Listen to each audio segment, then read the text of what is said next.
किसान साथियों नमस्कार, मैं पुनीत सिसोदिया। किसान भाइयों, आज की इस वीडियो में हम जानने वाले हैं कुछ ऐसे बायो फर्टिलाइज़र के बारे में। देखिए, जो आपके केमिकल फर्टिलाइज़र हैं वो कुछ समय तक काम करते हैं। ज़्यादा से ज़्यादा कोई भी केमिकल फर्टिलाइज़र आप डालेंगे, यूरिया, डीएपी, पोटास, वो ज़्यादा से ज़्यादा 10-15 दिनों तक उनके रिजल्ट रहते हैं हमारी फसलों के अंदर। उसके बाद वो काम नहीं करते हैं। मैक्सिमम 1 वीक 15 डेज, बस मैक्सिमम उतना काम करते हैं। लेकिन जो हम बायोजेंट बायो फर्टिलाइज़र आपको बताने वाले हैं, ये आपकी फसल में लाइफ लॉन्ग वर्क करने वाले हैं। या जब तक आपकी फसल बोएंगे अपने खेत के अंदर, अगर इनको सही एनवायरनमेंट मिलता है तो ये लाइफ लॉन्ग आपके पौधे को न्यूट्रिशन प्रोवाइड कराते रहेंगे। आपकी जो भी फसल आप जब भी लगाएंगे और उसके कटने तक उसको प्रॉपर न्यूट्रिशन की पूर्ति करते रहेंगे। इतने शानदार ये बायो फर्टिलाइज़र होते हैं। और देखिए, इनकी खास बात ये भी होती है, देखिए आप कोई रासायनिक फर्टिलाइज़र अगर भूमि में डालते हैं तो क्या होगा कि रासायनिक फर्टिलाइज़र जब आप ज़मीन में देंगे तो वो क्या है, भूमि में फिक्स हो जाते हैं। बहुत सारे ऐसे, जैसे हम फास्फोरस की बात करें हाईली रिएक्टिव होता है, पोटेशियम की बात करें हाईली रिएक्टिव होता है, तो डीएपी देते हैं, एमओपी देते हैं, तो उसका बहुत बड़ा हिस्सा भूमि में फिक्स हो जाता है, जो परमानेंट फिक्स हो जाता है। लेकिन ये जो बायो एजेंट्स हैं, बायो फर्टिलाइज़र हैं, इनको आप देते हैं तो ये जो फिक्स फॉर्म में भी फर्टिलाइज़र हैं उनको अवेलेबल कराते हैं। तो ये आपकी मिट्टी का पीएच हाई है और न्यूट्रिशन अवेलेबल नहीं हो पा रहे हैं, तो ये उस कंडीशन में भी अवेलेबल कराएंगे। और जो पोषक तत्व फिक्स हो गए हैं उनको ब्रेक करके, उनकी जो बॉन्डिंग है उसको तोड़ करके हमारे पौधे को उपलब्ध कराते हैं, लाइफ लॉन्ग उपलब्ध कराते हैं, डेली उपलब्ध कराते हैं, यानी कि बहुत शानदार हैं। तो इनके बारे में 1 बाय 1 समझेंगे। ये कई होते हैं, कई फर्टिलाइज़र हैं, तो डिटेल में सबके बारे में समझेंगे। वीडियो इन्फॉर्मेटिव होगा, वीडियो को लाइक, शेयर एंड सब्सक्राइब करना ना भूलें। तो चलिए जानते हैं। देखिए, पहला आता है हमारे नाइट्रोजन फिक्सिंग करने वाले बैक्टीरिया, यानी कि nitrogen fixing bio fertiliser. Nitrogen fixing bio fertiliser में 3 बैक्टीरिया मोस्टली काम करते हैं। पहला होता है हमारा राइजोबियम बैक्टीरिया, हमारा एजोटोबैक्टर बैक्टीरिया और एजोस्पिरिलम बैक्टीरिया। ये 3 बैक्टीरिया होते हैं जो काम करते हैं। ये अलग अलग फसलों के हिसाब से अलग अलग बैक्टीरिया हमने यूज करने होते हैं। तो आप जो भी फसल लगा रहे हैं उसके हिसाब से मार्केट से ले सकते हैं। अलग फसलों के लिए अलग ये बैक्टीरिया हैं।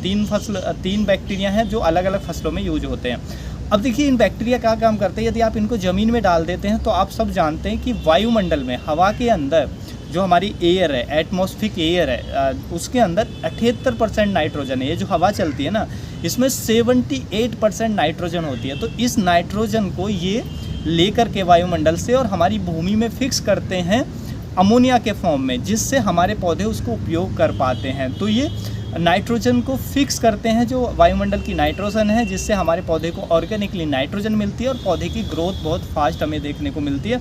भूमि की जो उर्वरा शक्ति है उसको बेहतर करने का काम करते हैं ये जो बैक्टीरिया। देखिए, ये जो बैक्टीरिया हैं आपको कॉम्बिनेशन में भी मिल जाते हैं, यानी कि तीनों बैक्टीरिया साथ में भी मिल जाते हैं, जिसको आप किसी भी फसल में उपयोग कर सकते हैं। तो ऐसा भी बायो फर्टिलाइज़र ये आते हैं। तो ये बहुत शानदार हैं। इसको देखिए, इनको कैसे उपयोग करना है वो हम लास्ट में समझेंगे। पहले एक एक करके हम जो हमारे बायो फर्टिलाइज़र उनके बारे में जान लेते हैं। तो ये इतने शानदार होते हैं। और देखिए, लेग्यूम क्रॉप के अंदर तो आप जानते हैं कि ये नेचुरल बनते हैं। जैसे कि आप ढैंचा की क्रॉप लगाते हैं, आप कभी ढैंचा की जड़ को निकाल के देखना, रूट को, तो उसमें बहुत छोटे छोटे आपको नोट्स होती हैं, गांठें होती हैं। उनके अंदर यही बैक्टीरिया होते हैं जो वायुमंडल से नाइट्रोजन को फिक्स करने का काम करते हैं। इसीलिए यही होता है कि आप कोई भी लेग्यूम क्रॉप लगाते हैं, जैसे आपने ढैंचा लगाया या कोई आपने और फसल लगाई, जैसे आप बरसिम लगाते हैं, और बहुत सारी फसलें हैं जिनको आप लगाते हैं, तो उसमें क्या है कि उसके बाद दूसरी फसल लेते हैं तो वो अच्छी आती है। क्यों अच्छी आती है? क्योंकि उस फसल ने हवा से नाइट्रोजन को भूमि में फिक्स किया, यानी कि उसके अंदर जो गांठें बनी है, नोट्स बने हैं, उसमें बैक्टीरिया हैं, उसने जो वायुमंडलीय नाइट्रोजन है भूमि में फिक्स कर दिया है, जिससे नेक्स्ट क्रॉप लगाते हैं तो वो अच्छे से आती है, अच्छे से उसको, क्योंकि नाइट्रोजन की प्रॉपर पूर्ति होती है, ऑर्गेनिकली पूर्ति होती है, तो उसकी ग्रोथ फास्ट आती है और मोर ग्रीनिश आपको देखने को मिलती है। तो ये बहुत शानदार होते हैं, इनको आपको ज़्यादा से ज़्यादा उपयोग करना चाहिए। उसके बाद दूसरा जो हमारा बायोजेंट बायो फर्टिलाइज़र आता है वो आते हैं हमारे पीएसबी बैक्टीरिया, यानी कि फास्फोरस सॉल्युबलाइजिंग बैक्टीरिया।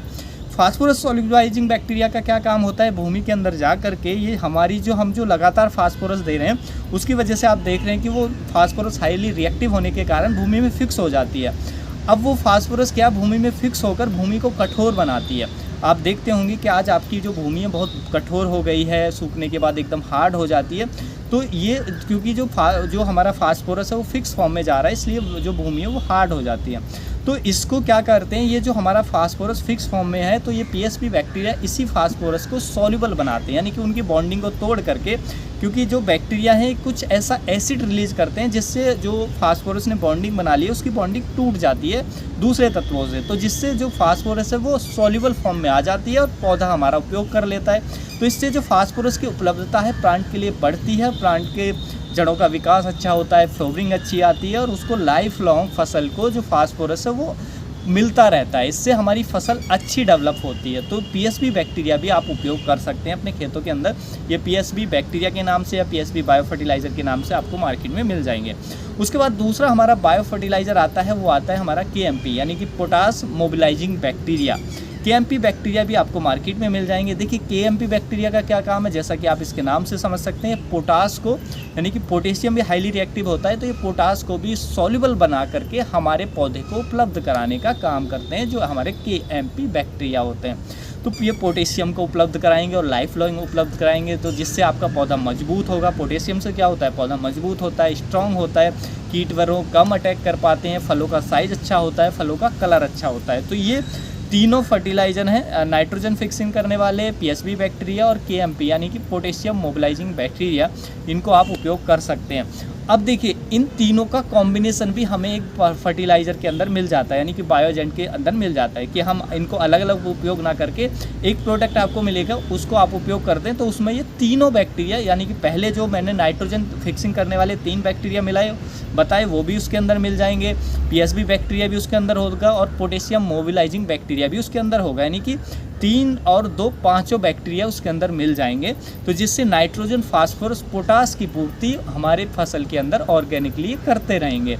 तो उसके लिए आता है हमारा एनपीके कंसोर्टिया के नाम से एक प्रोडक्ट आता है। बहुत सारी कंपनियां बनाती हैं, इफ़को कंपनी भी बनाती है, लेकिन इफ़को क्योंकि आप कमेंट करते हैं उसकी ऑनलाइन वेबसाइट बंद हो गई है जो इफ़को बाज़ार से थी, तो अगर आपको शॉप पे डायरेक्ट जाके मिलता है तो आप ले सकते हैं। इफ़को के जो फर्टिलाइज़र है काफ़ी अच्छे होते हैं, बाकी और भी बहुत अच्छी अच्छी कंपनियाँ हैं, किसी का भी आप ले सकते हैं। तो एनपीके कंसोर्टिया के अंदर ये तीनों फर्टिलाइज़र बैक्टीरिया मिल जाएंगे, तो नाइट्रोजन, फास्फोरस, पोटास की ऑर्गेनिकली पूर्ति कराएंगे। तो आप इसका भी उपयोग अपने खेतों में कर सकते हैं। इससे ये ऑर्गेनिक बायो एजेंट्स हैं और लगातार आपके खेतों में काम करते रहेंगे, लाइफ लॉन्ग ये वर्क करते हैं हमारे खेतों के अंदर। उसके बाद हमारा आता है एक जिंक सॉल्युबलाइजिंग बैक्टीरिया। अब देखिए जिंक की समस्या बहुत ज़्यादा देखी जाती है हमारी मिट्टी के अंदर, जिंक की कमी देखी जाती है हमारे ज़्यादातर से खेतों के अंदर, हमारी सॉइल के अंदर। जिंक हाई पीएच के कारण अवेलेबल भी नहीं हो पाता है हमारे पौधे को, जो हम जिंक देते भी हैं। तो उसके लिए आते हैं जिंक सॉल्युबलाइजिंग बैक्टीरिया।